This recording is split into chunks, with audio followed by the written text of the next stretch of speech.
Hi guys, అందరికీ నమస్కారం. నేను మీ doctor Venkatanarayana Sharma, Eshwar acupuncture clinic నుంచి.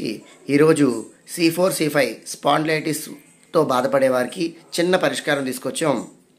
అదేంటంటే, 1 ఇంచు అల్లం ముక్కను తీసుకుని చక్రాల్లా తరిగి స్టవ్ వెలిగించి దానిపైన ఒక బాండీ లాంటిది పెట్టి ఈ అల్లం ముక్కని ఫ్రై లాగా చేయాలి. అంటే బాగా డీప్ ఫ్రై కాదు, ఆయిల్ లేకుండా షాలో ఫ్రై చేసుకుని డయాబెటీస్ లేనివారు మాత్రమే ఈ చిట్కాను ఉపయోగించండి.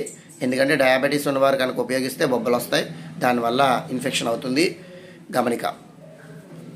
ఆ పిమ్మట వేడెక్కినటువంటి అల్లం ముక్కని తీసుకుని మెడ దగ్గర ఎక్కడైతే నొప్పిగా ఉందో అక్కడ ఒక పల్చటి గుడ్డలో వేసి అల్లం ముక్కల్ని కాపడం కింద పెట్టండి. ఈ ప్రకారంగా అల్లం ముక్కని, అంటే నేను బౌల్ చూపిస్తాను, బౌల్లో అల్లం ముక్క ఉందనుకోండి.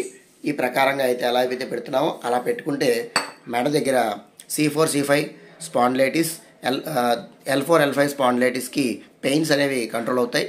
ఇలాంటి మంచి కంటెంట్స్ కోసం please follow our channel Eshwar acupuncture clinic Instagram page మరియు ఈశ్వర్ వెంకట్ 4046 యూట్యూబ్ ఛానల్ని సబ్స్క్రైబ్ చేసుకోవడం మర్చిపోకండి. Thank you guys.